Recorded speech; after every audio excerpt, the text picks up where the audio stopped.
जय माता दी दोस्तों, स्वागत है आपका हमारे YouTube चैनल पर। आप सभी को नवरात्रों की हार्दिक शुभकामनाएं। आप सभी का दिन शुभ हो और मंगलमय हो। माता रानी आप पर अपनी कृपा सदा बनाए रखे।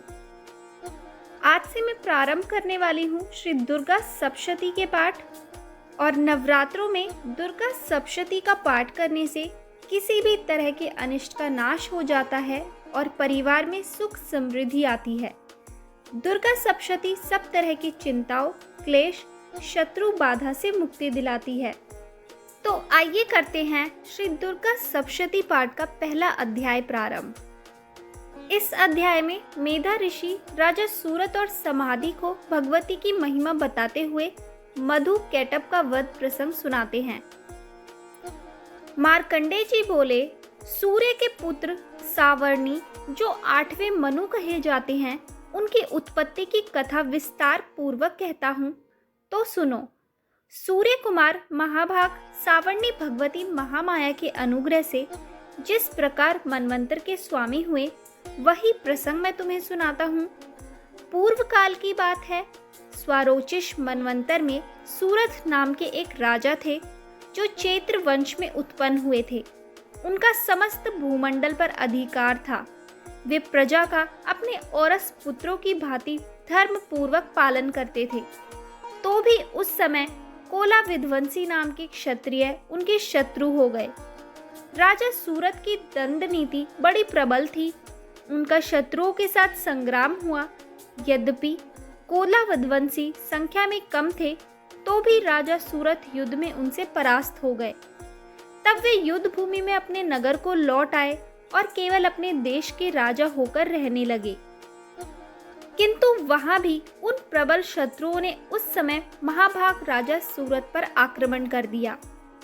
राजा का बल क्षीण हो चला था, इसीलिए उनके दुष्ट, बलवान एवं दुरात्मा मंत्रियों ने वहां उनकी राजधानी में भी राजकीय सेना और खजाने को हथिया लिया। सूरत का प्रभुत्व नष्ट हो चुका था, इसलिए वे शिकार खेलने के बहाने घोड़े पर सवार हो वहां से अकेले ही एक घने जंगल में चले गए। वहां उन्होंने विप्रवर मेधा मुनि का आश्रम देखा, जहां कितने ही हिंसक जीव अपनी स्वाभाविक हिंसावृत्ति छोड़कर परम शांति भाव से रहते थे। मुनि के बहुत से शिष्य उन वन की शोभा बढ़ा रहे थे। वहां जाने पर मुनि ने उनका सत्कार किया और वे उन मुनि श्रेष्ठ के आश्रम पर इधर उधर विचरते हुए कुछ काल तक रहे। फिर ममता से आकृष्ट चित्त होकर वहां इस प्रकार चिंता करने लगे, पूर्व काल में मेरे पूर्वजों ने जिसका पालन किया था, वही नगर आज मुझसे रहित है। पता नहीं मेरे दुराचारी भृत्यगण उसकी धर्म पूर्वक रक्षा करते हैं या नहीं। जो सदा मत की वर्षा करने वाला और शूरवीर था, वह मेरा प्रधान हाथी अब शत्रुओं के अधीन होकर न जाने किन भोगों को भोगता होगा। जो लोग मेरी कृपा, धन और भोजन पाने से सदा मेरे पीछे पीछे चलते थे, वे निश्चय ही अब दूसरे राजाओं का अनुसरण करते होंगे।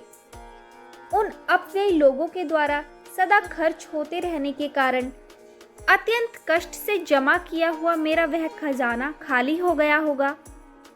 यह तथा और भी कई बातें राजा सूरत निरंतर सोचते रहते थे।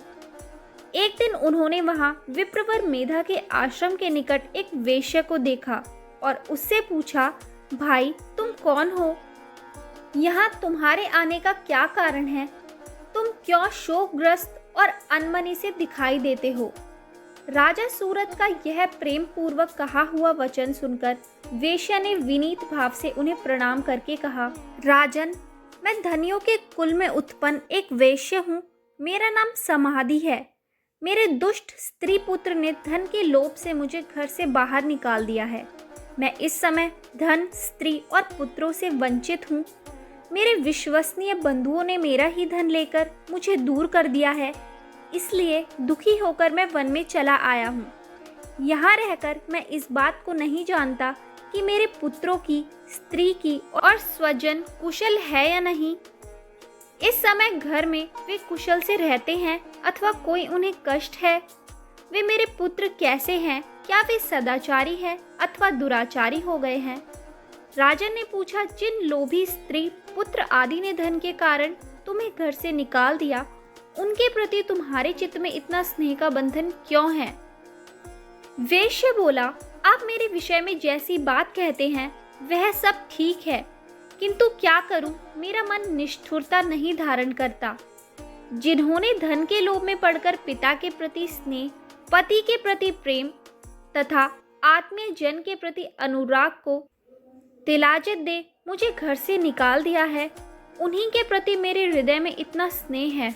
महामते, गुणहीन बंधुओं के प्रति भी जो मेरा चित्त इस प्रकार प्रेम मग्न हो रहा है, यह क्या है, इस बात को मैं जानकर भी नहीं जान पाता। उनके लिए मैं लंबी सांसें ले रहा हूँ और मेरा हृदय अत्यंत दुखित हो रहा है। उन लोगों में प्रेम का सर्वथा भाव है, तो भी उनके प्रति जो मेरा मन निष्ठुरता नहीं हो पाता, इसके लिए मैं क्या करूं? मार्कंडेय जी कहते हैं, ब्राह्मण तदंतर राजाओं में श्रेष्ठ सूरत और वह समाधि नामक वेश्य दोनों साथ साथ मेधा मुनि की सेवा में उपस्थित हुए और उनके साथ यथा योग्य न्यायपूर्ण विनयपूर्ण बर्ताव करके बैठे। तत्पश्चात वेश्या और राजा ने कुछ वार्तालाप आरंभ किया। राजा ने कहा, भगवान, मैं आपसे एक बात पूछना चाहता हूँ, उसे बताइए। मेरा चित्त अपने अधीन न होने के कारण वह बात मेरे मन को बहुत दुख देती है। जो राज्य मेरे हाथ से चला गया है, उसमें मैं उसके संपूर्ण अंगों में मेरी ममता बनी हुई है। मुनि श्रेष्ठ, यह जानते हुए भी कि वह मेरा नहीं है, अज्ञानी की भांति मुझे उसके लिए दुख होता है। यह क्या है? इधर यह वैश्य भी घर से अपमानित होकर आया है, इसके पुत्र, स्त्री और भृत्यों ने इसे छोड़ दिया है, स्वजनों ने भी इसका परित्याग कर दिया है, तो भी यह उनके प्रति अत्यंत हार्दिक स्नेह रखता है। इस प्रकार यह तथा मैं दोनों ही बहुत दुखी हैं। जिसमें प्रत्यक्ष दोष देखा गया है, उस विषय के लिए भी हमारे मन में ममता जनित आकर्षण पैदा हो रहा है। महाभाग, हम दोनों समझदार हैं, तो भी हमसे जो मोह पैदा हुआ है, यह क्या है? विवेक शून्य पुरुष की भांति मुझ में और इसमें भी यह मूढ़ता प्रत्यक्ष दिखाई देती है। ऋषि बोले, महाभाग, विषय मार्ग का ज्ञान सब जीवों को है, इसी प्रकार विषय भी सबके लिए अलग अलग है। कुछ प्राणी दिन में नहीं देखते और दूसरे रात में नहीं देखते, तथा कुछ जीव ऐसे हैं जो दिन और रात्रि में भी बराबर ही देखते हैं। यह ठीक है कि मनुष्य समझदार होते हैं, किंतु केवल वे ही ऐसे नहीं होते। पशु, पक्षी और मृग आदि सभी प्राणी समझदार होते हैं। मनुष्यों की समझ भी वैसी ही होती है जैसे उन मृग और पक्षियों की होती है, तथा जैसी मनुष्यों की होती है वैसे ही उन मृग पक्षी आदि की होती है। यह तथा अन्य बातें भी प्राय दोनों में समान ही है। समझ होने पर भी इन पक्षियों को तो देखो, यह स्वयं भूख से पीड़ित होते हुए भी मोहवश बच्चों की चोंच में कितने चाव से अन्न के दाने डाल रहे हैं। नर श्रेष्ठ, क्या तुम ये नहीं देखते कि यह मनुष्य समझदार होते हुए भी लोभवश अपने किए हुए उपकार का बदला पाने के लिए पुत्रों की अभिलाषा करते हैं? यद्यपि उन सब में समझ की कमी नहीं है, यथापि वे संसार की स्थिति यानी कि जन्म मरण की परंपरा बनाए रखने वाले भगवती महामाया के प्रभाव द्वारा ममता में भंवर से युक्त हो मोह के गहरे गर्त में गिराए गए हैं। इसलिए इसमें आश्चर्य नहीं करना चाहिए। जगदीश्वर भगवान विष्णु की योग निद्रा रूप जो भगवती महामाया है, उन्हीं से यह जगत मोहित हो रहा है।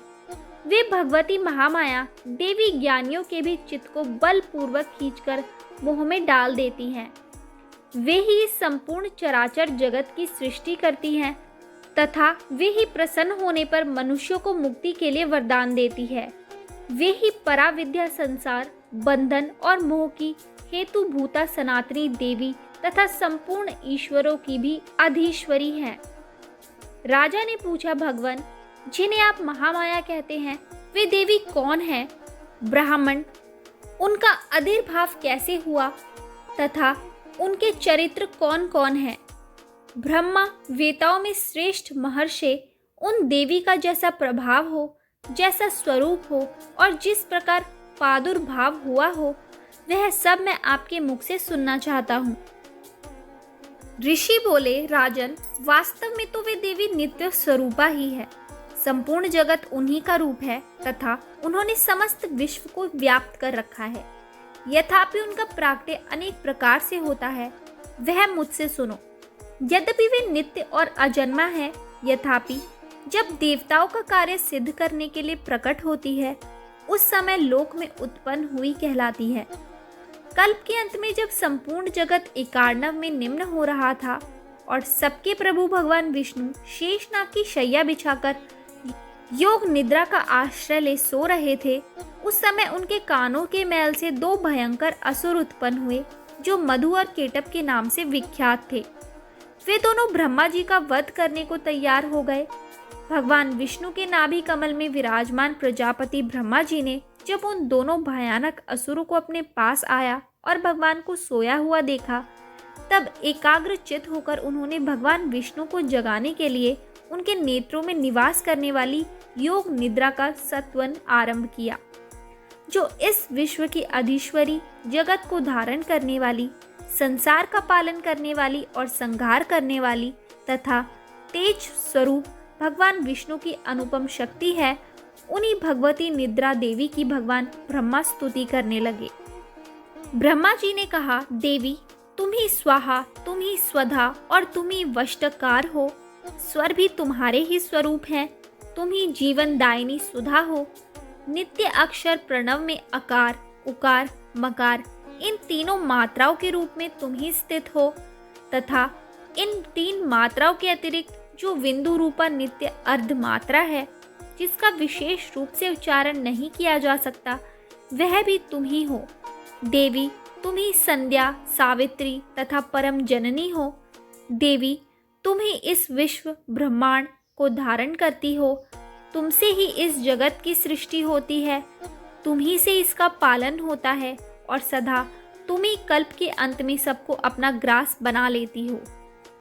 जगन्मय देवी, इस जगत की उत्पत्ति के समय तुम सृष्टि रूपा हो, पालन काल में स्थित रूपा हो तथा कल्पांत के समय संहार रूप धारण करने वाली हो। तुम ही महाविद्या, महामाया, महामेधा, महास्मृति, महामोह रूपा, महादेवी और महासुरी हो। तुम ही तीनों गुणों को उत्पन्न करने वाली सबकी प्रकृति हो। भयंकर काल रात्रि, महारात्रि और मोह रात्रि भी तुम ही हो। तुम ही श्री, तुम ही ईश्वरी, तुम ही और तुम ही बोध स्वरूपा बुद्धि हो। लज्जा, पुष्टि, तुष्टि, शांति और क्षमा भी तुम ही हो। तुम खड़ंग धारिणी, शूल धारिणी, घोर रूपा तथा गदा, चक्र, शंख और धनुष धारण करने वाली हो। बाण, भुषुंडी और परिघ, ये भी तुम्हारे ही अस्त्र हैं। तुम सौम्य और सौम्यतर हो।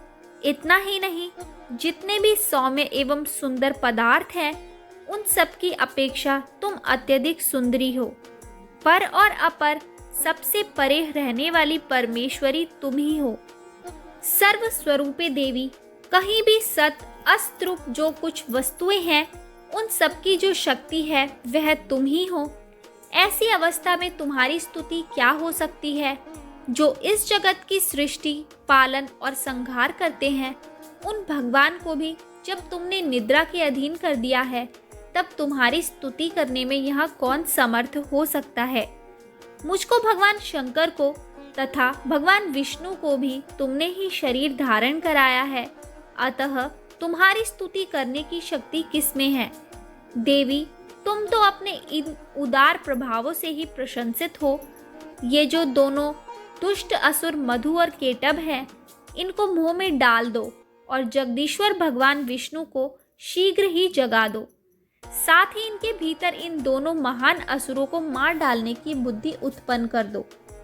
ऋषि कहते हैं, राजन, जब ब्रह्मा जी ने वहां मधु और केटभ को मारने के उद्देश्य से भगवान विष्णु को जगाने के लिए तमोगुण की अधिष्ठात्री देवी योग निद्रा की इस प्रकार स्तुति की, तब वे भगवान के नेत्र, मुख, नासिका, बाहु, हृदय और वक्ष स्थल से निकलकर अव्यक्त जन्मा ब्रह्मा जी की दृष्टि के समक्ष खड़ी हो गई। योग निद्रा से मुक्त होने पर जगत के स्वामी भगवान जनार्दन उस एकार्णव के जल में शेषनाग की शैया से जागकर उठे। फिर उन्होंने उन दोनों असुरों को देखा।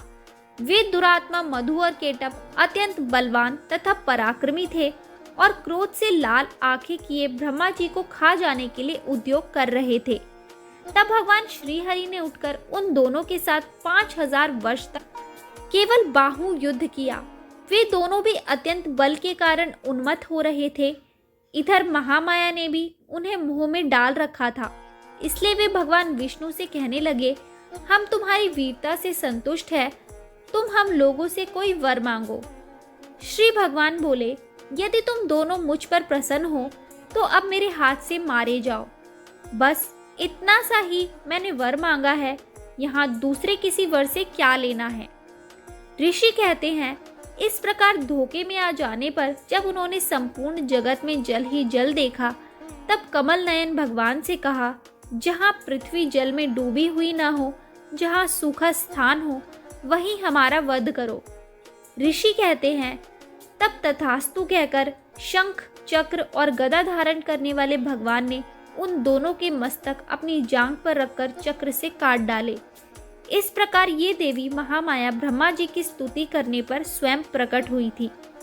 तो यहाँ होता है श्री दुर्गा सप्तशती पाठ का पहला अध्याय समाप्त। अगली वीडियो में मैं आपको श्री दुर्गा सप्तशती का दूसरा और तीसरा अध्याय सुनाऊंगी। आपको ये कथा कैसी लगी हमें कमेंट करके ज़रूर बताएं। अच्छी लगी हो तो हमारे चैनल को ज़रूर सब्सक्राइब करें और शेयर करना ना भूलें।